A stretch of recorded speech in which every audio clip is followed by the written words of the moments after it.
Oh my gosh. It is not Wednesday. It is not Wednesday. What is going on? What is going on, everybody?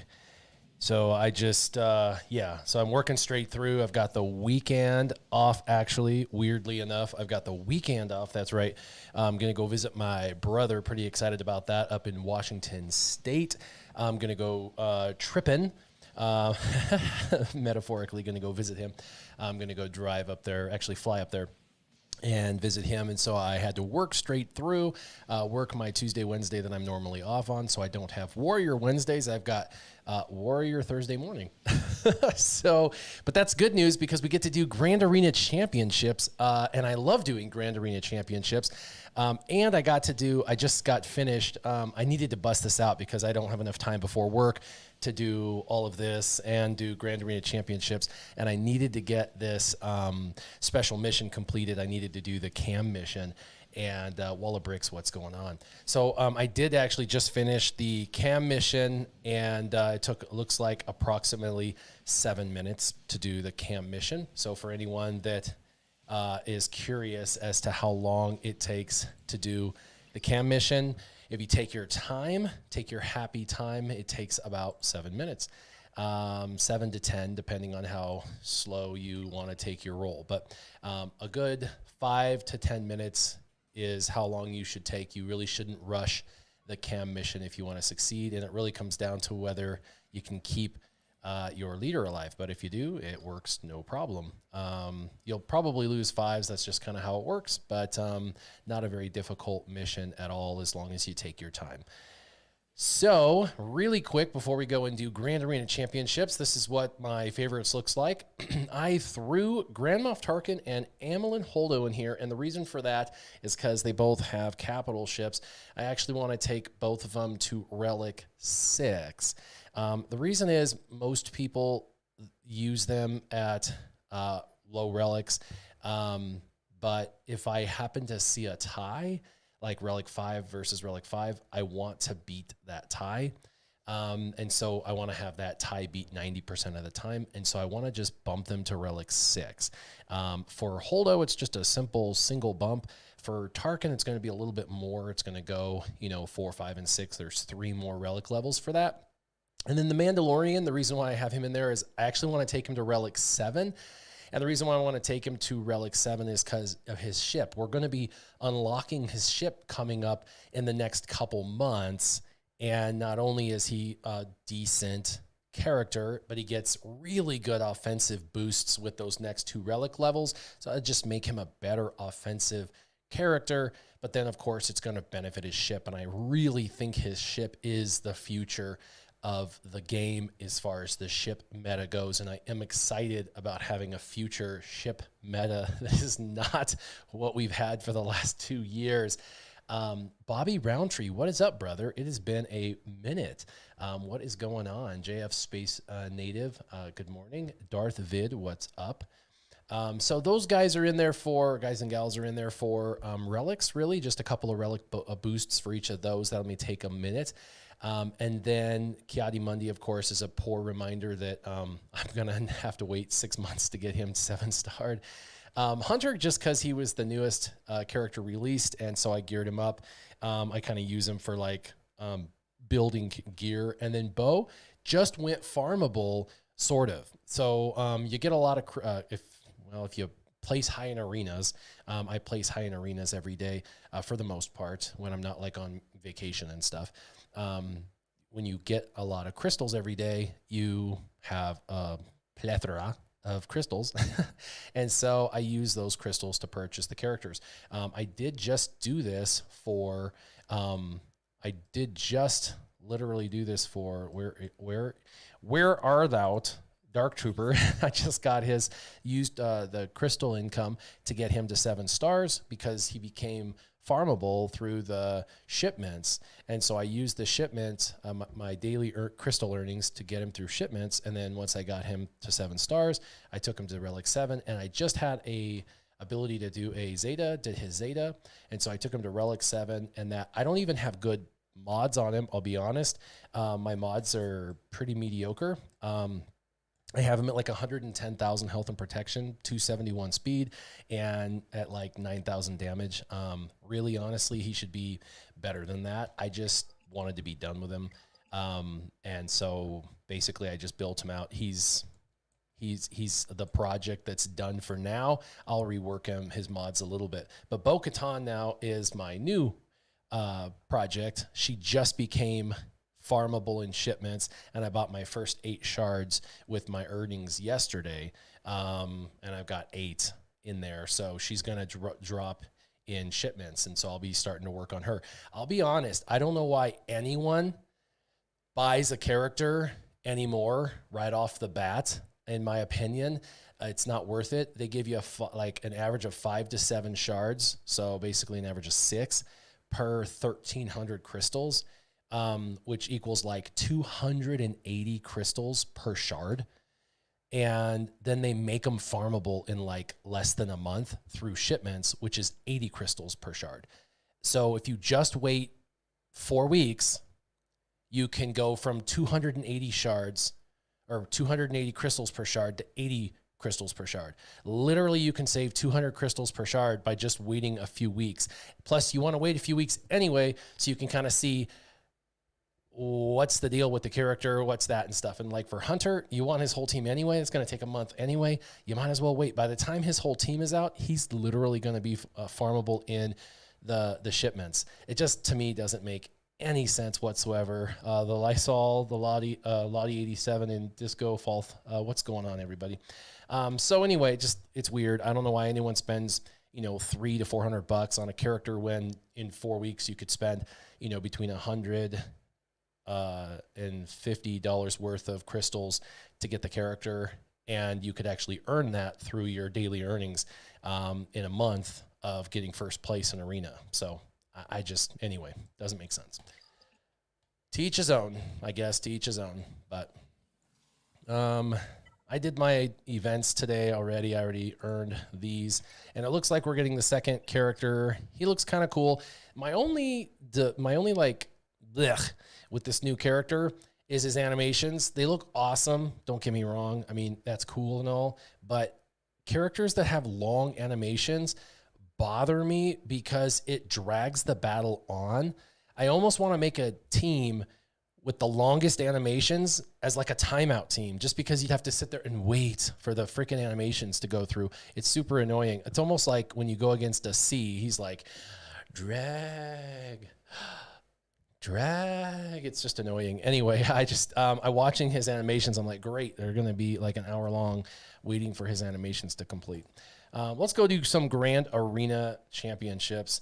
Normally, when I do Grand Arena, I have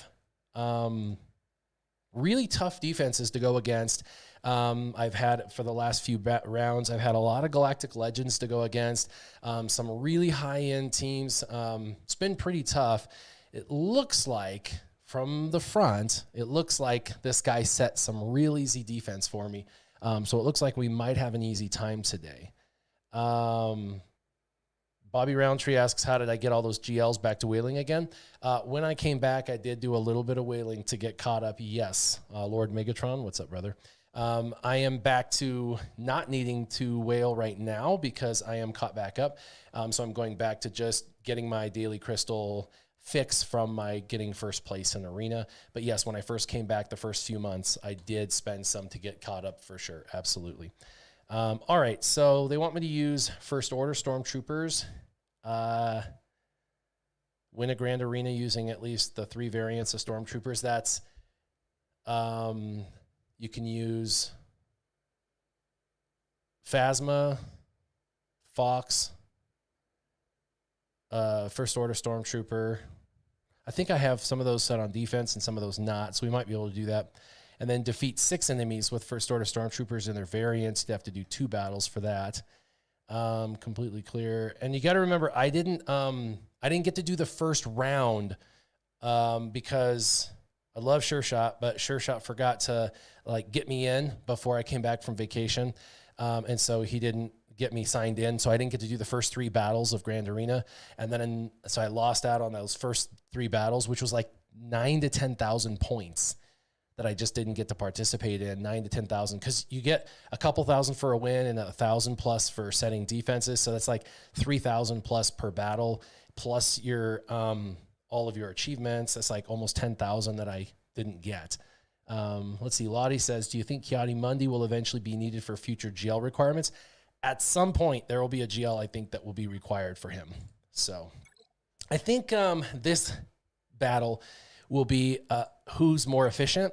I set some pretty tough defensive teams. I'm not going to go into my defense. You can kind of see from above what I have on my front line. In fact, he can click on them and see. So I'll click on and show you. I don't want to show my back, but I went ahead and went with some hard teams, but not GL teams on the front line, because I want to wear down his good teams and hope he expends some of his better teams before he gets to my back line. He already did one battle, it looks like, on that top team, and you can see he had to like exit out. That's a really tough team. And then my Darth Revan team, my Bastila is thick. She's real thick. So that's a really tough team to beat if you're going to take in bounty hunters. If you do a mirror match, they're fast. So you're really going to have really good modding to beat that. You know, Padme's real tough to beat on defense. She really is. And then my MM team is real fast. It's really hard to make this team really fast, but I made it really fast. I put some real care into this team, and a lot of people use the imps, Imperial Troopers, but I've personally used a very fast Imperial Trooper team against this team and lost even with a 270, or I'm sorry, a 370 character against this team and lost because I wasn't able to kill Cara Dune in time, and she was super thick, and Cara Dune was fast and thick, and then she stunned the entire team, and then MM gets time to do her thing and bring about another person, and all of a sudden, blah, blah, blah, and Scout, you know, brings turn meter to the whole team, and next thing you know, it's like Mollywop Central. So in 3 versus 3, you lose one person in imps, and it's over. So that's a little more difficult than it looks. It will come down to efficiency on this. And then on the front of this, he can see, and so I'll show you guys as well. Same thing. I wanted it to be difficult, but I didn't want it to be my GLs on the front line. And so I wanted him to struggle and use them. I've got a really fast Robros team, so he has to really choose a really good, fast team or he'll lose. And then, you know, Rex and the 501st, that's just a really good turn meter team with lots of damage. And they got to do turn. They got to kill right. If they kill 5s, then they're feeding turn meter. But if they don't kill 5s, then the team goes Super Saiyan mode. And then, of course, the team on the bottom is just a really pretty powerful team. So anyway, hopefully this is, the Eliasol says he probably just ate the first extortion. Yeah, probably. So anyway, I don't want to show the back. We're going to look at his. And I did look on SWGOH.gg to see what he did, and it looks like Beastie kind of keeps basically everything for offense. So he has everything at his disposal, and then he sets all of his like B and C squads for defense, which makes it easy on me. And he did stay true to that, which is good for me. Because it's mostly like rebels. These are 3 rebel teams, resistance, and you can't take these for granted. I mean, these are you'll be surprised. They'll move pretty quick and fast and have synergy. So synergistic teams are no joke. And then down here are Empire teams. The thing is, Gear 12 teams are, you know, and some of these are C teams. You don't want to underestimate them, but you also, you know, they're C teams. So we're gonna, you know, go ahead and clear the bottom first, because we definitely want to see what's in the back just to make sure that I'm right, that there's nothing hiding back there. Defunct, what's up, brother? So it looks like the probably the bottom team is the most powerful. And I mean, I rarely go against an Imperial Trooper team.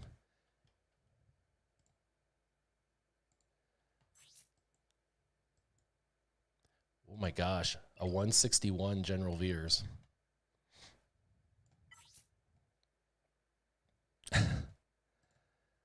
Colonel Stark, 244. So maybe we should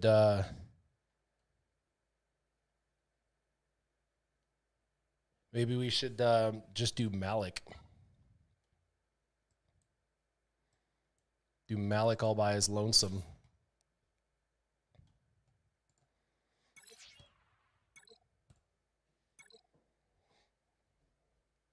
Let's clear this bottom row. Put a little bit of Dispel. Do a little damage.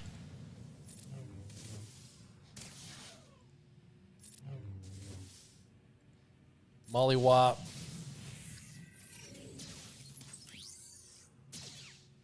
We're going to go ahead and keep going after Shore. Just get him out of there.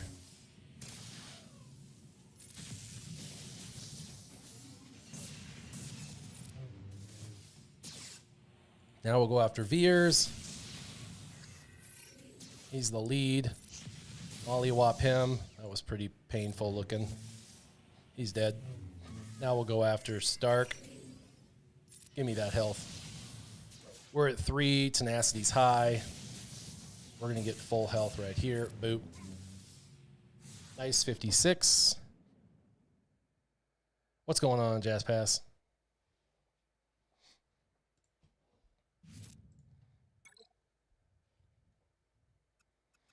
All right. And, like, I don't want to... Okay. So I don't want to underestimate any of these and take in like a single character and accidentally have it go south on me. So I don't want to be arrogant, but I also don't want, I want to try and get, yeah, it is rare to see troopers on defense, I know, but I also don't want to waste like good characters on these teams. I mean, these are really, I hate to be disrespectful, but these are really trash teams. These two teams right here, these are real trash teams. And so there's no tanks, so I can go for whoever. And I mean, I'm thinking like, let's just do like a,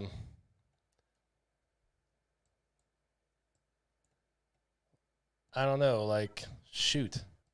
This is just very difficult to decide. I mean, this is so easy. Let's do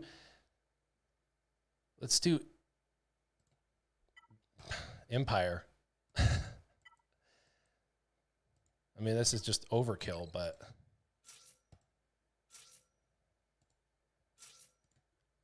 this is overkill. Should be undersizing all of these.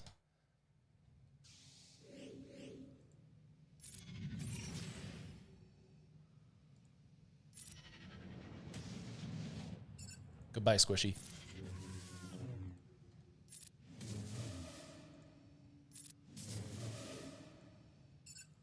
Try and get some stuns out. Get a little bit of damage done. Get a little ability block by my side. A little bit of stun. That was super overkill.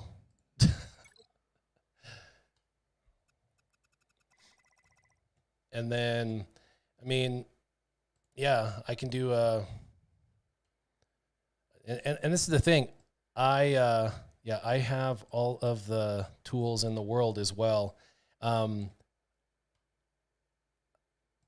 These teams are, this is going to be really easy.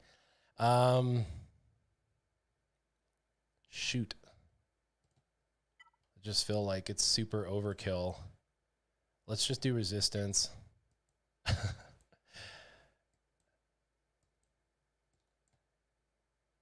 And then we'll start doing undersized after this.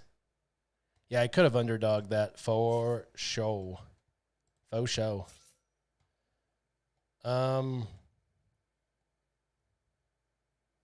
Let's underdog this with all the squiggle squaggle.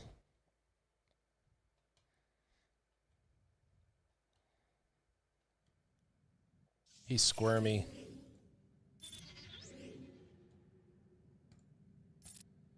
Whap, whap, whap. Take away your turn. Get rid of the leader. The countering is something I'm expecting to do mad damage. Let's take away his turn. Squiggle squaggle. Goodbye. Delete. 47,000. Ability block, remove turn meter. Ooh, 23. Let's just do a basic. Ooh, that was too much damage. Dang it. I was hoping to... All right, let's see what's in the back. Let's see if he hid anything in the back. I'm assuming not. Shoot. Oh, man. Oh, my goodness. Okay. Yeah. Okay. All right. Well, let's... This is the easiest one I've ever done. So these are the hardest teams we have.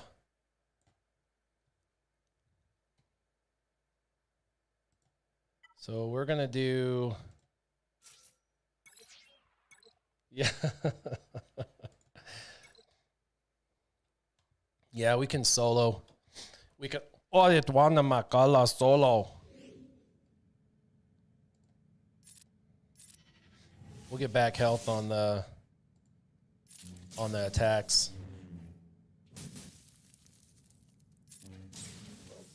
Damn, 0 damage. That's hilarious.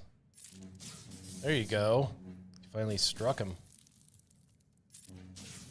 Oh, that's Stick Ray as the lead. That is freaking hilarious. I didn't realize that was Stick Ray as the lead.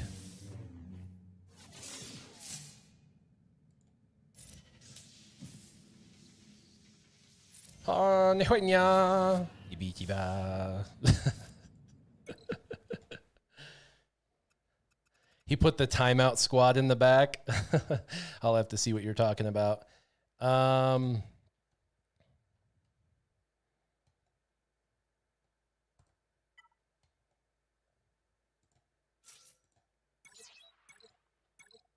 Take out the paper and the trash. Yeah, so my Grand Arena last time was much more difficult than this.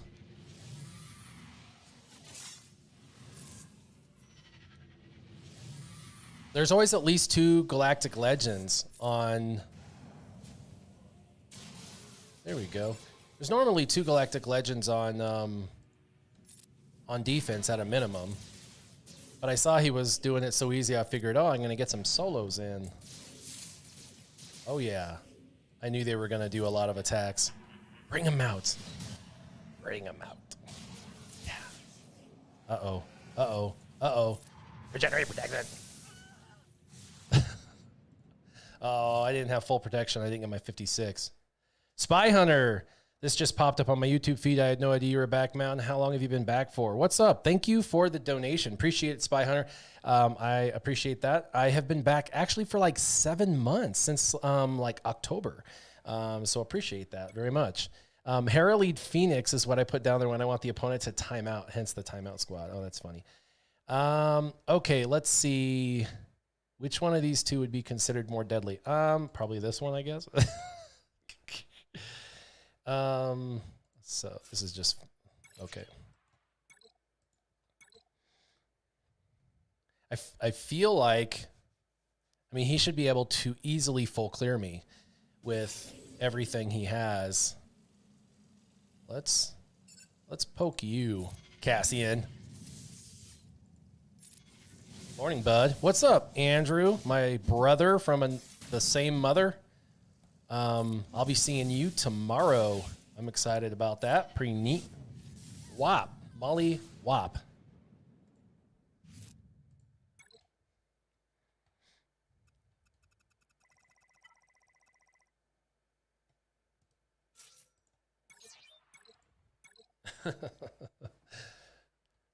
We'll see what ships too. I'm interested to see what ships are back there. And block. Daze. Yeah, heal. And whop. And ability block. Daze. And whop. I'm getting a little bit of protection loss on these battles, so I'm losing that extra point. Dang it. Dang it. I want that extra point. All right, let's see what's back here. Anything good? That's a huge ship. It is First Order. First Order and Holdo. Okay.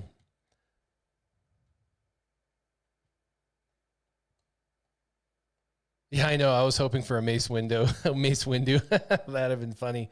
I think I actually kept some because I think I kept some good ships for that, so it should be pretty easy. All right, let's go clear these with single characters. What's the most difficult? This one. So let's do this. I don't think there was any days. I'm pretty positive there wasn't any days. He's going to go Super Saiyan mode. I may lose some protection on this, so really want to mollywop you. There you go. And then this should be regenerate your protection with this. Nope, didn't. All right, 55. Yeah, the extra point could be the difference. I don't know. I don't think so, dude. I actually set some really powerful defensive teams. I mean, they're very synergistic teams. They're not like this. I mean, come on. These are Gear 12 teams. This is a mess. This is a real mess. I mean,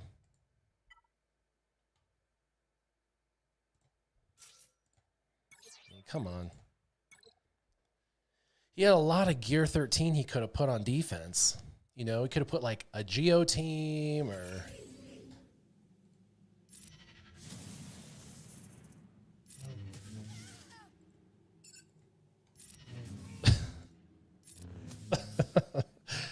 Thank you, Luke, for not losing any protection. Thank you, Luke.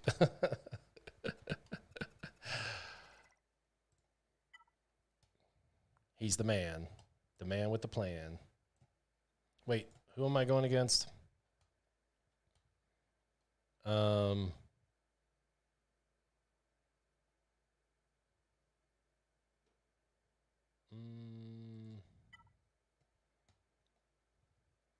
Let's do...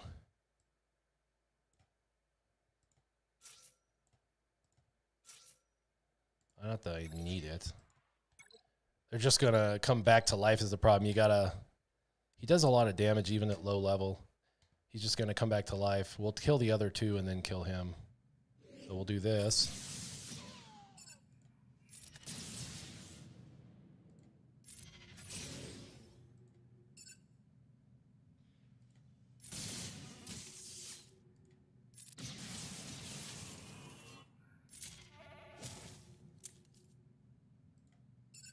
Some turn meter.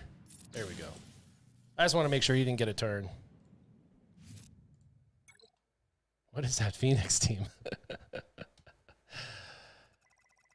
Yeah. Let's check this out. His leadership is nothing. It is, I am blind. Hear me roar. He would have made a good leader, though. One of my favorite scenes in all of Star Wars, like top 5 scenes in all of Star Wars, every scene in Star Wars, of all Star Wars, one of my top 5 scenes in Star Wars is Kanan's death scene. Literally, it's one of my faves, dude. I literally love Kanan's death scene, not because he dies, but because of how he sacrificially dies. It's an amazing scene. If you don't know what I'm talking about, shame on you. You should know it. It's a top 5 scene sequence. It's amazing. Luke's scene in the hallways there. Darth Vader's scene is in the hallway there. I mean, there's some really amazing, scenes, but Kanan definitely deserves a leadership ability. Let's see. So this is a semi-synergistic team. There's going to be days. There's going to be lots of protection regeneration. They're going to definitely counter and hit you. So, what do I want to do? Let's just do Jedi, and let's just do these two, and then watch what Ezra does. Watch what a really well-modded Ezra can do. Ezra is the stuff. Pay close attention to this Ezra. We are going to get rid of Zeb. And I want to slow this down. Watch this mollywop. Oh, it didn't crit. It didn't crit. Let me just do a basic. That sucked. Let me call to assist Ezra. 35,000 on a basic. He doesn't even have offense up or anything like that. Let's try it again. There's no offense up. 60,000 almost. 60K. 30K. Yeah, no offense up. You know, it's because we didn't have Yoda or anything like that. Cool. I've had him hit 120,000 with like crit chance up, offense up, crit damage up, 120K on that ability. What's up, Steve-O? What's up, Nick Wilson? His roster is 8.1 million, you guys. This isn't, yeah, this isn't like I'm going against someone that's like way lower than me. Like, look at this.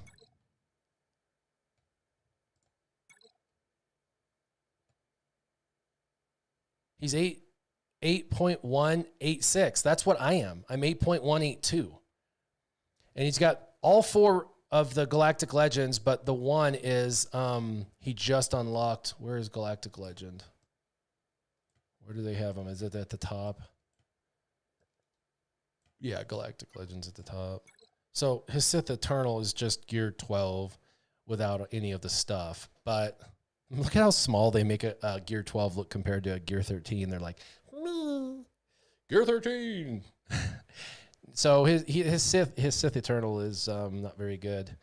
But he's at 8.1 mil, man. I mean, he's got the characters. I mean, look at all these Relic 7s. Shock T's Relic 7, Padme's Relic 7, Jedi Knight Luke, Rey Jedi Training, Darth Vader, Jango Boss, Commander Luke, General Skywalker. He's got the roster. He's not trolling me. But, all right, let's do the ships.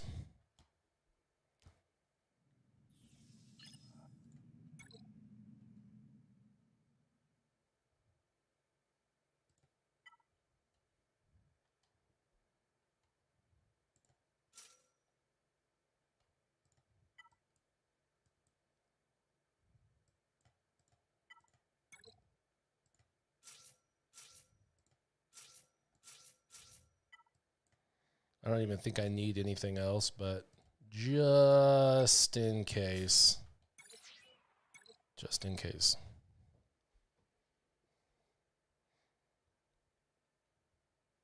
Bodie says he probably set trash because you're a streamer. Yeah, that would probably, like, if you're on the other side of that, that would probably suck. You know what I mean? Like, hey, we're going to showcase your teams or whatever. You know, that would probably suck. Let's see. Rey does a lot of damage. Let's not stun, even though that's what it should have done. Let's try and put some offense down on one character, because why not? All right, let's go ahead and get those out. Let's start chewing away. Wow, got him. That's all right. One will revive. Let's cleanse. We're going to cleanse the days because we want the ability to shoot. And he already has 2 buzz droids, so we're going to do a basic. A lot of people will shoot more buzz droids, but you want to save that. And I know that this is buzz droids on everyone, but I'm really wanting to get her out of here. Almost. Dang it, I almost got her out. Let's try and kill her. There we go. We can burn the rest once they bring in the reinforcements. All right, let's do buzz droids. And we'll do basic, so we get him out. And I am going to bring in a tank just to make sure I don't lose anybody else. Breach. And let's now drop them on everyone. And of course, it didn't land on anyone else. That's just classic. Let's move over, drop them on him. Basic. Poe is missed on the second shot. Missed again. Super annoying.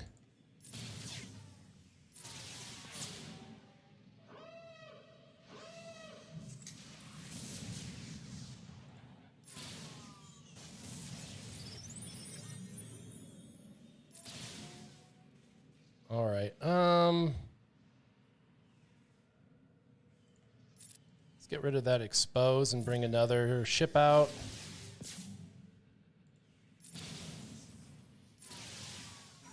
That ship's gone. No! I hate that. Holdo's dumb. Get taunt out. Buzz droids. Missed. Buzz droids. We still got our tank. That's going to miss. Let's burn them. We'll get it on one, the front. Got to get them buzz droids out. Attack. Get them out. All that deflection, man. That evasion up. Stupid evasion up. All right, this is over.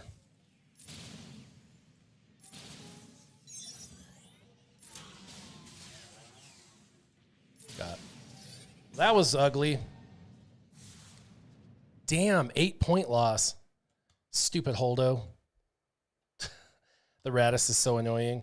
Book Hunter says, yes, that is so annoying. Whoa, that was weird. Look at that. Yeah, what's going on with my thing? Never seen that. Hey, you're going to get it? No, you're not. Yeah, you're going to. All right.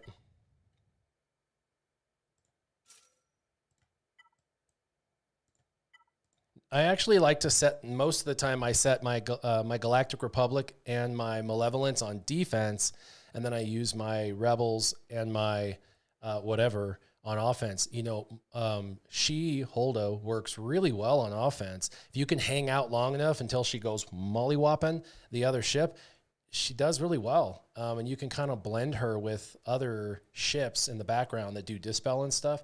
Works pretty well. Let's see. Let's do this. I want a little more durability is what I'm doing. Yeah, he probably doesn't care about Grand Arena is what it looks like. But at least I got to stream it live. That's the biggest thing. I just wanted to be able to play it. I rarely get to stream it live, maybe once a month or twice a month. So anytime I can stream a Grand Arena, that's fun. By the way, pause, pro tip, if you're ever going against the Malevolence, it's really nice to be able to shoot their tank with 5s first, because if you shoot the tank with 5s first, it'll give them turn meter, which will make the tank throw the droids on everyone, and then you can bring in Plo right away and clean all the droids off. A lot of people are like, how do I, whatever. That's what you want to do for sure. Let's do offense down. Let's go ahead and daze them. And let's go ahead and kill him. Taunt, which I needed earlier.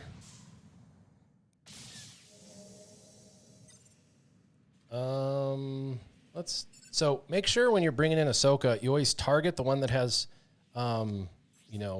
buffs. so you get rid of the buffs. And then move over to the one that you want to kill.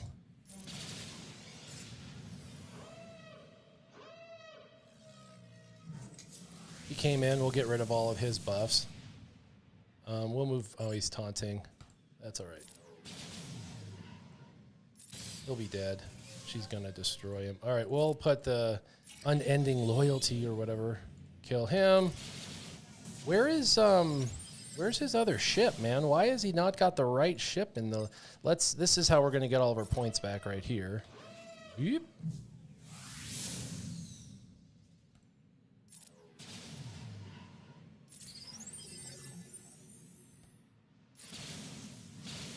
That was some bonus protection. Ooh, don't do that.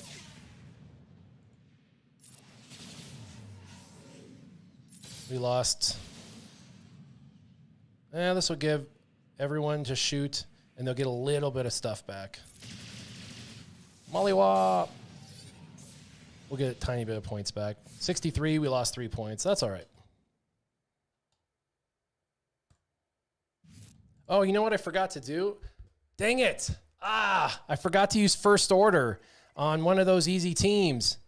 No, Scotty don't. I totally forgot. Dang it. That was one of the things I had done right before we started. We looked, and I was supposed to use first order. Damn. Dang. Oh, well, who cares? Whatever. It doesn't really matter because, like I said, I missed the entire first 3 rounds. Gosh, dang it. We even read it at the beginning.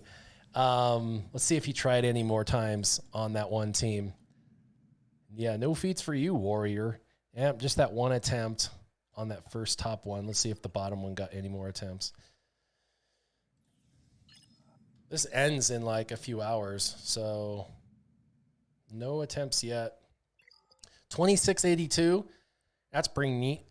That's pretty good. Yeah, the stupid feats. I knew I needed to use them. And you know, this was the opportunity for me to do the feats. Like, this was the easiest frickin' opportunity to do the feats.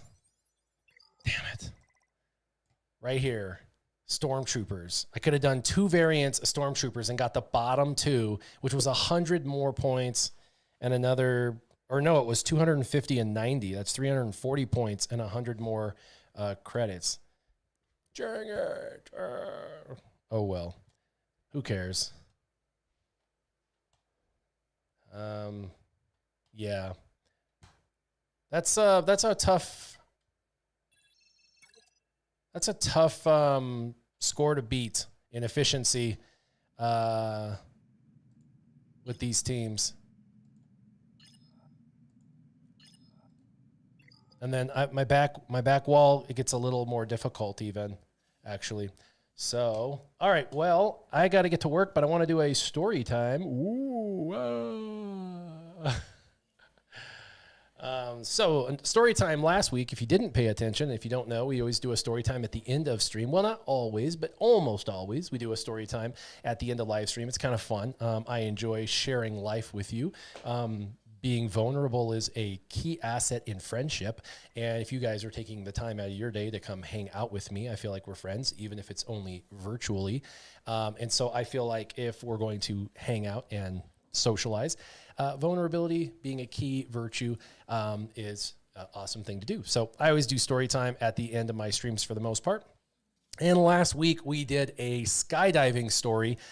Very disgusting but hilarious story about my friend Jared, who had Steve the day before, or the night before, or the skydive before. Steve jumped out and threw up all over the instructor in his goggles, and it got all over the goggles. They dried in the free fall, and then when he got off, he took the goggles, gave them to Jared. Jared licked the goggles clean, not knowing that the dried on blech was actually Steve's throw up. And then we had to be like, no. And he's like, nah, nah, nah. What? You know, it was disgusting. It was absolutely horrific. So that was kind of a funny story that we went into. This story, I don't know, kind of funny, but kind of horrific, actually. You know, comes from skydiving, and it comes from, my time with Joel Zane in Rifle, Colorado. Another skydiving story. I figured I'd kind of stay on the same vein since, we were talking about the skydiving and stuff like that. I figured I'd stay on the same vein of storylines. And sometimes confidence comes across as cockiness and stuff. And I'd like to think that in that time frame, I wasn't cocky or arrogant, more just confident. But you start out with tandems, and I did 3 tandem jumps. A tandem jump is when you jump with another person, and that's required, or at least it is where we're at, because they want to make sure you jump safely with another person. That's the instructor. And then after you do those, the instructor then can take you through a certification process. And that certification process for us included what we affectionately refer to as hop and pops. Hop and pops are where you basically jump out of the plane and immediately launch your chute. You basically just jump out, grab, go. And there is no free fall, essentially. You jump out, grab, go, and your chute opens up immediately. Some would call it a hey-ho instead of a hey-low, high altitude, high opening, except for we didn't go high altitude. 16,500 feet-ish. It depended on the ceiling. The ceiling is where the clouds are. You weren't legally allowed to jump through clouds. So if the ceiling or the cloud level was a certain height, you'd have to fly to it, and then you'd have to jump from there. Sometimes the ceiling was 12,000 feet. Sometimes the ceiling was 16,000 feet. It depended. But you could go to the ceiling and then jump. And a lot of times people in skydiving want to fall for about a minute, 40 seconds or a minute, using an altimeter and determining about 4,000 to 5,000 feet. You'd open up there, and then you'd have about 30 to 60 seconds of open chute time. And that open chute time would be where you'd have some fun, right? You can play with your parachute and have some fun. But the hop and pops were quick. Those were the ones where you jumped out and immediately opened your chute. And it's to teach you how to basically procedurally fall and open your chute. And those are important. You do a number of those. I think I did, 10 to 15 hop and pops. I can't remember. I'd have to look at my journal, which I have, my record book, to see how many hop and pops I had to do before I was considered certified and got my certification. So the hop and pops are fun, but you don't get to play. It's really, you just get it in the plane, you get on the wing, you let go, you grab, you throw, your pilot chute, which opens the main chute, and then it's open, and then you're immediately, cruising. And so your chute's open immediately. You don't get to do any kind of free fall, and you want a little free fall, right? Well, after you do enough hop and pops, then you get to be able to jump and free fall some, and then make that determination in free fall when, through an altimeter, you decide you want to open. Well, after I was able to get enough hop and pops in, we went up. The ceiling was around 14,000, and we went actually a little higher than that. We actually jumped through clouds. I hope the FCC is not listening, or whatever, the FAA, sorry. FAA is the airlines and stuff, but we had fun. It was back in the 90s, so they can't get us. But anyway, we went up really high, and we had really fun, and the biggest thing is when you go through clouds, it's just moisture, and the moisture gets onto your equipment, and that can actually make equipment malfunction. That's the whole point of actually not jumping through clouds. So there is a purpose behind them not letting you do that. It was smart, actually. But this jump was probably I'm guessing my 16th-ish jump.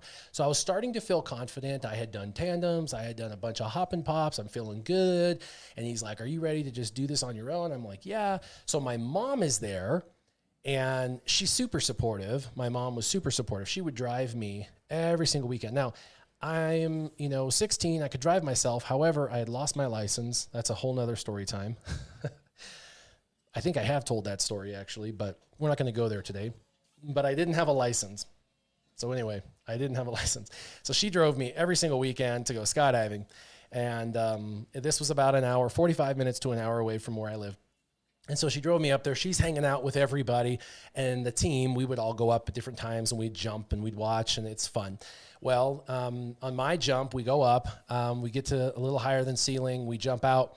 And I free fall. I'm looking at my altimeter, and I'm like, when I got to about 7,500 feet, I'm like, this is where I want to open, because I want to have about 1 minute of open chute time. And so I open the chute, and I have some fun. Now you've got what we call risers, which are Velcroed on to your chute right here, and you grab them and you pull them off, and then you pull them down to release them, and then you can kind of steer the ends of your chute, and you can pull left or right, and you can kind of steer. And what happens is when you pull your riser, it collapses the cell, and it kind of causes it to shift because there's no air going in that cell, and so it causes it to shift. And so you use these to hold on one second. Got to block somebody. So you got to basically, use these risers to guide yourself in, and it's a finesse thing. It takes time. It takes a lot of effort. And after about 16 jumps or so, I kind of felt confident. I'd like to say again, I'm not cocky or arrogant, but I felt confident that I could guide myself in. I mean, we were diving and landing in this field. It was basically the size of a football field inside of this airway. And I would land in an area that was, really within about a 20-yard circle. And I could land pretty confidently in that circle every single time after the first, 10, 15 jumps. I was pretty confident. He had a little X on the field, and we would aim for that X, and I was always really pretty close. So we were pretty good. So anyway, on this jump, I wanted to practice my, risers and stuff like that. And so I did that. And he had told me that if you pull down, you can actually, if you pull down all the way, you collapse the cell all the way, it actually will spin in one direction. And then if you let go and you pull down the other way, the parachute will actually spin you the other direction. Now tell me that doesn't sound like fun. Sounds like terrific fun. So I'm like, I want to do these like spins. And I watch them. They come down, they're spinning this way, and then they let it go, and then they spin this way. And I'm like, this sounds like fun. What he failed to mention, and maybe I should have asked more questions, was when you pull down, the further you pull down, the more severe the G-forces of your spin, and you can get really intense with your spin, just like in any kind of anything, and you can get some real intense G-forces. And then, so the further you pull, the more intense your leveling out becomes, and the more like lateral your spin becomes. And then when you want to come out of it, you have to graduate your hand. You can't just like let your hand go up. Didn't know that. They didn't say that. He was just mentioning it off the cuff. I don't think he thought I was going to actually do this. And so I lower it down, and I lowered it down all the way, and I started getting into this like insane helicopter spin, which of course to everyone on the ground looked like I was being a show off. And they were like, wow, my name's Will. So they're like, wow, Will's having fun. I'm just like, whoo, whoo, whoo, whoo, whoo, whoo, whoo, whoo. Well, I was getting dizzy. So of course, what did I do? I came out of it. Well, instead of coming out of it slowly, I just let off on the riser. And of course, it flopped me immediately out of it. And what that causes is a really bad centrifugal force, which spins you. And the risers got caught behind my neck and spun me out of control with the risers behind me. So now my chute is open, so I am falling to earth, but my head is pinned down with my risers behind me and spun up and out of control underneath me. And I can't get my risers to work because they're behind my neck. And now I'm at about 4,500 feet. And I look down because that's where my head is at. I can't do anything but look down because I'm stuck like this, and I look down, and it's the highway, I-70, Interstate 70 that goes across, the United States of America. And I'm looking down, and I'm like, okay. And a front wind comes and hits me. Well, when you're skydiving and wind is behind you, it moves you forward. And if it hits you and you're going into it, you just slowly fall. So this headwind hits me, and I'm trying to go to the airport, and here's the highway, the interstate, and there's the airport in front of me, and I'm trying to get to the airport, and the headwind hits me. And so I'm just slowly falling and realize I have to make a decision. I've got to basically decide to go the other side, like the other side of the highway, because I'm not going to make it to the airport, because I'm just free falling slowly, but free falling directly onto the airport where, below I'm like, Interstate 70, man, there's like semis and stuff, and I'm wrapped up and I can't like get it done. So I finally got risers gripped enough, and I start kipping my feet and pulling apart and kipping my feet, and I start to slowly unspin, just like when you're on a kid and you're on a swing set and you've got yourself spun up, when you've got yourself spun up on a swing set. If you've ever had your head in the swing set and you grab the metal links and you pull the metal links apart and it kind of starts to unspin, that's essentially exactly what I had to do. And it finally unspun, and I got my head out, and I was able to grab the risers and kind of mess with them. And I started to navigate, and I started to slowly go forward towards the airport. And here we are, where I'm at 2,000 feet, and I'm like, uh-oh. Like, I'm still over the highway, 2,000 feet. Now I have to make a decision. Do I go, backwards or forwards? And I didn't know what I was going to have to do. And so all of a sudden, the headwind turned into a forewind, and it started pushing me towards the airport. And I was like, oh, thank God. And I literally, instead of just sinking, started to go forward. And I thought I was going to hit, there was kind of a cliff by the airport that went from I-70 cliff to the airport. And I literally, where the cliff was, there was a fence, cliff fence, flat airport, went over the fence line and landed on the farthest part of the field on my feet, and grabbed my chute, and I walked over, and my mom is like, that looked amazing. That looked like so much fun. You had an awesome time. That was so cool. You were like spinning, and wow. And she was like, I'll pay for you to go again. Let's go again. Let's go again. And I'm like, no. No, I don't want to go again. Thank you, though. You know what I mean? It was like a near-death experience for me in that moment. So anyway, it was just a freak thing. I just trying to have some fun. Again, confidence. So what's kind of the story to this? Make sure that whenever you're doing something, you're having fun and you're having a great time. Just make sure that when you're doing it, that you don't get overconfident in what you're doing, and make sure you ask a lot of questions, and make sure that when what you're doing, whoever's instructing you, that you ask all of the appropriated questions, because the truth is, a lot of times what you believe to be confidence can turn into, from confidence, it can turn into, cockiness or arrogance and things like that. So you just got to be careful. And so anyway, it was a good time. I had a lot of fun, but I definitely became much more humble after that moment. And humility really made the rest of my jumps much more fun. I had a much better time for the rest of the year. It kept me in check, and it made sure that I asked the right questions for the rest of the time. That was definitely like a wake-up moment for me, like, hey, I really need to pay attention. This isn't just me being silly, goofy, having fun. I need to pay attention to what I'm doing. So life's like that sometimes. Make sure that you, when you're doing stuff, that even if you're having fun and you feel like, I'm confident in this, make sure you take a step back, take a dose of humility, and take a look at it from a new angle and lens. But anyway, I had fun. I hope you enjoyed the story. Crazy, crazy times. As always, I appreciate you all coming on and having a good old time with me today. As always, you guys, you keep your gaming on. Warrior.